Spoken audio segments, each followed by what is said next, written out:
So in the first learning target, we're asking you to write numbers in scientific notation or standard notation. And in this particular instance, some things that I want you to try to keep in mind. If the number is smaller than 1, that means your answer has to have a negative exponent. So what that means is that in this case right here, I have a number that's less than 1. So I'm going to write it with a negative exponent, but I'm going to make it 4.8 times 10, and then I'm going to move the decimal 1, 2, 3 spots. So it's got to be the negative 3. In the case of 832 million, the number is bigger than 1, so it has to have a positive exponent. So I'm going to make it 8.32 and move my decimal 1, 2, 3, 4, 5, 6, 7, 8 spaces. So it becomes times 10 to the 8. So far, so good.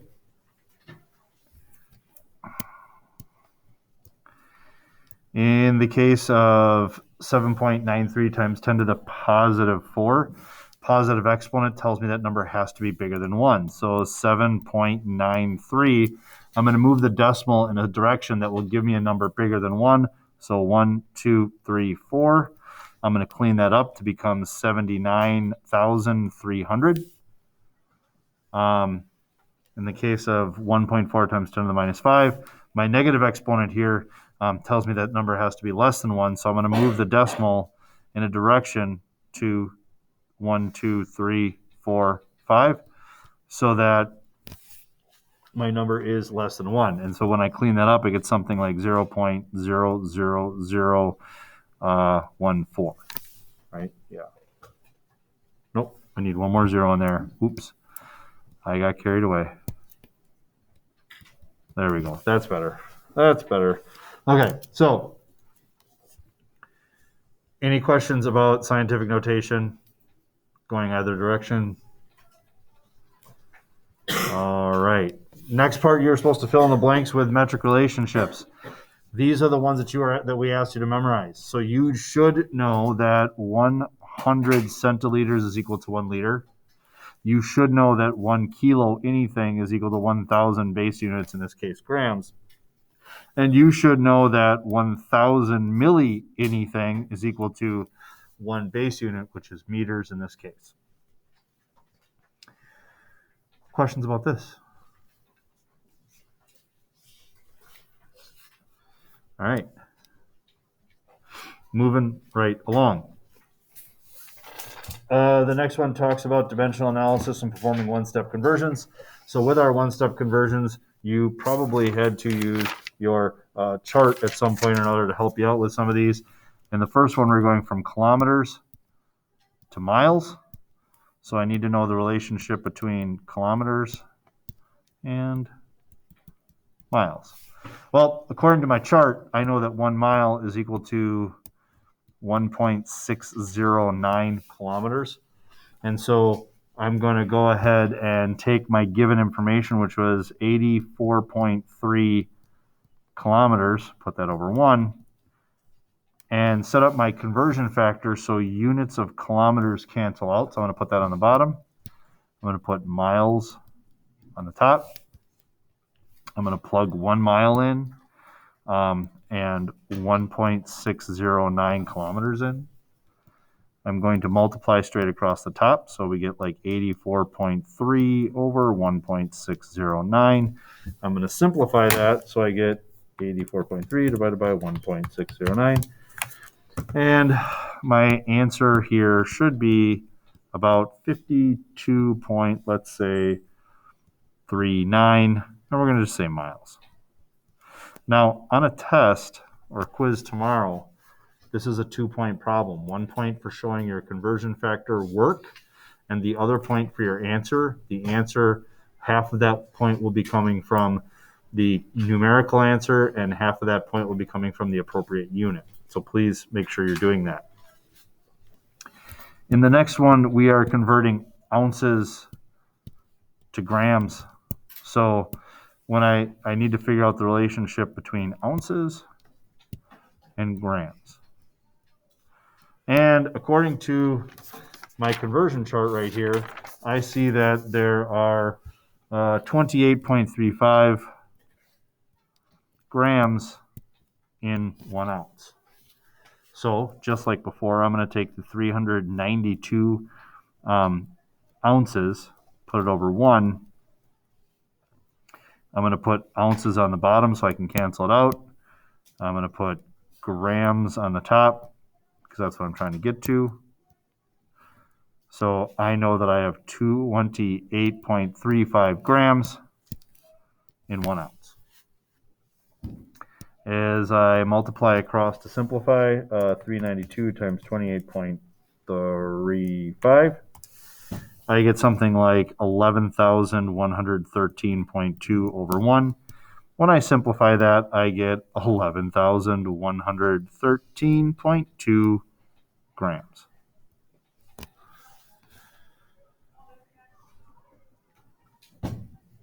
Questions on the one-steppers? All right. Two-step dimensional analysis problems. Here I'm starting with yards and I'm going to inches. So I need to figure out the relationship between yards and inches. Oops. And I need to figure out an intermediate step, which in this case will be feet. So in this problem, according to my conversion sheet, I am aware that 1 yard has 3 feet in it, and I am also aware that 1 foot has 12 inches inside of it. So when I set this problem up, I'm going to take the 100 yards, put it over 1, and I'm going to go yards to feet. In order to go yards to feet, I have to have yards on the bottom, feet on the top, and I know that there are 3 feet in 1 yard. In order for me to go from feet to inches, I need to put feet on the bottom and inches on the top. So I'm going to have 12 inches over 1 foot. When I simplify this by multiplying, or first I multiply straight across, I get 3,600 over 1, which once I finally simplify that, I get something like 3,600 inches.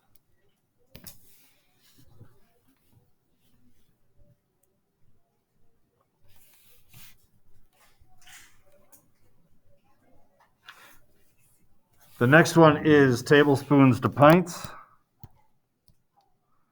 Tablespoons to pints. So I need to figure out how to get from tablespoons to pints. And I need to figure out what the intermediate step would be, and the intermediate step is going to be cups. Again, that information came directly off of my conversion chart sheet. So I found that 16 tablespoons equals 1 cup, and 2 cups equals 1 pint. Oops.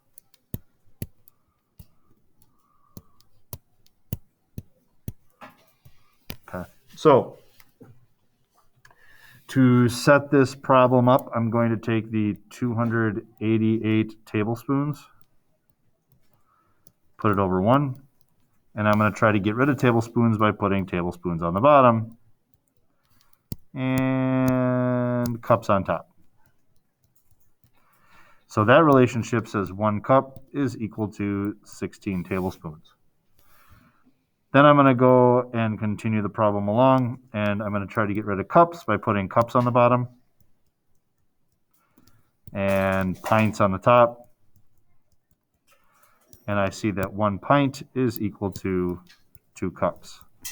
So when I simplify this, I get 288 over, 32? And my answer here is 9 pints of mint chocolate chip ice cream, which is the correct answer to what is the best flavor of ice cream? No? Yeah? I mean, it really is. All right. The rest of the flavors are just garbage. Not all of them. I mean, true, but like Most of them. Let me guess if I can my peanut butter.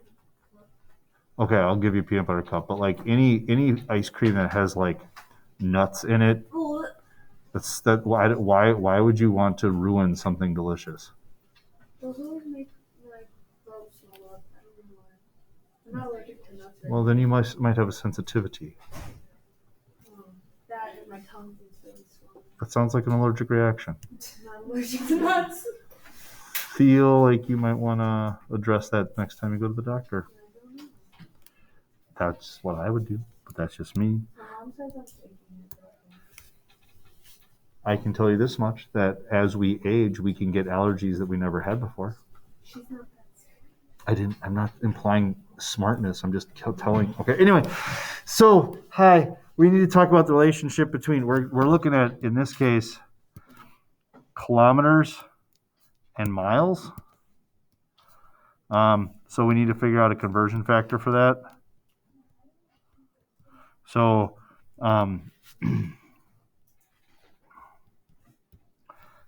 so we're looking at kilometers and we're looking at miles. And we've already checked this out. We know that one mile is equal to 1.609 kilometers. And then the next thing that we need to take a look at is hours and days.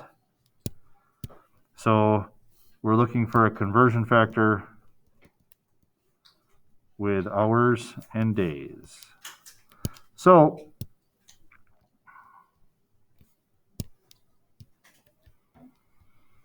hopefully from our personal experience, one day has 24 hours in it. So I'd really like there to be more sometimes. On days when you're having fun. You want the fun to end? What is wrong with you? You don't want the fun to end. All right, so 84.5 kilometers over 1 hour. So I'm going to deal with kilometers first. So I'm going to put kilometers on top, or on the bottom rather. I'm going to put miles on the top. I know that 1 mile is equal to 1.609 kilometers. I'm going to continue this path because I've now dealt with my kilometers. So I'm going to need to get rid of hours. So I'm going to put hours on top, and I'm going to put days on the bottom. I know that 1 day, according to my chart up here, is equal to 24 hours. So 84.5 times 24 gets me, when I simplify, to be 2028 over 1.609.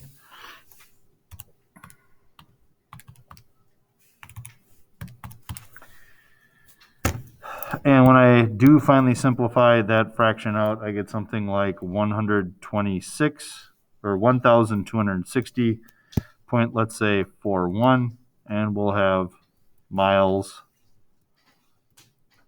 per day. So that would be the answer key to the quiz that we just, or practice quiz that we took. Any questions? All right then.